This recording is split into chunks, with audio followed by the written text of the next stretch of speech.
पता है मैं इस पे वोडाफोन आइडिया का वेट कर रहा था कि वो लोग भी कुछ करेंगे, लेकिन अभी तक तो हुआ नहीं कुछ। और अगर 2-3 दिन तक कुछ ना करे वोडाफोन आइडिया तो मान के चलो कि वोडाफोन आइडिया यहाँ पे कुक कर रहा है। वैसे है तो ये भी दल्ले, ये डुओपोली का हिस्सा नहीं है, ये बस दल्ले हैं। तो ये सोचते हैं कि भाई अगर उन्होंने बढ़ाया तो हम भी यही करेंगे ऐसा होता नहीं है। एनीवेज अब जियो ने किया था तो एयरटेल भाई मुँह बोला भाई है, ठीक है, एयरटेल मुंह भोला भाई है, एयरटेल मुंह भोला भाई है जियो का। तो उन्होंने भी अब 249 का प्लान हटा दिया है।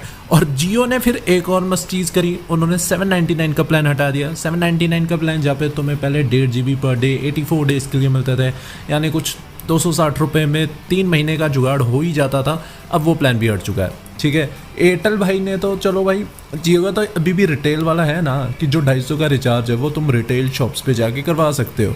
एयरटेल भाई ने तो वो भी क्लियर नहीं किया, मैंने बहुत ढूंढा, ऐसा कुछ मिला नहीं कि एयरटेल भी ऐसे रिटेल शॉप से करवा सकते हैं ना, अभी तक नहीं। इनका तो बस वैसे ही प्लान गया।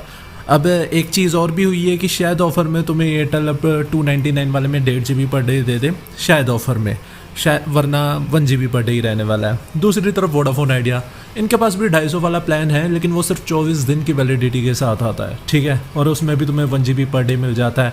299 वाला plan on the other hand Vodafone idea unlimited 5G देता है, जो और कोई कंपनी नहीं देती। अब देखो वोडाफोन आइडिया के पास अपॉर्चुनिटी पता क्या है।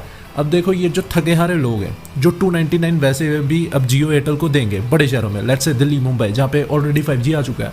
अब वोडाफोन आइडिया को चाहिए कि भाई आ जा, तुम मेरी मुट्ठी में आ जा, मैं तो अनलिमिटेड डेटा दूंगा, ये दल्ले तो तेरा बेवकूफ़ बनाएंगे, प्लीज़ आ जा।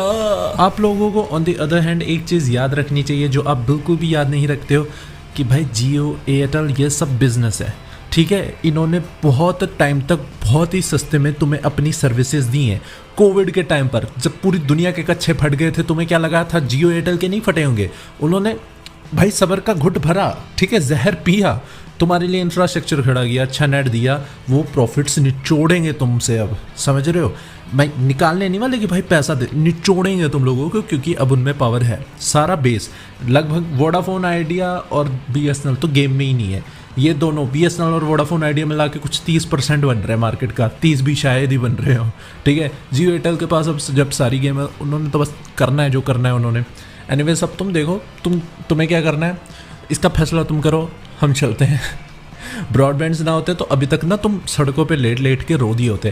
वैसे मैं सच्ची बात करूँ, जो अनलिमिटेड प्लान्स हैं ना वो अभी भी बहुत ही ज़्यादा किफ़ायती हैं, किसी के भी हो, चाहे जियो के हो, एयरटेल के हो, वोडाफोन आइडिया के हो। जो अनलिमिटेड प्लान्स है, तगड़े प्लान्स है जिसमें ज़्यादा डेटा मिलता है, सारा रोना धोना वही लोग कर रहे हैं जिनको डेटा चाहिए ही नहीं, ठीक है, जिनको बेसिकली डेटा चाहिए नहीं। अब उन्हें भी 300 का रिचार्ज करवाना पड़ रहा है सिर्फ 1 महीने से एक्टिवेट रखने के लिए। ये है सारा रोना। बूम, मैंने नटशेल में बोल दिया। बाकी वीडियो में इतना ही, चैनल को सब्सक्राइब कर लो, मैं देख पा रहा हूँ तुम गधे लोग कर नहीं रहे हो।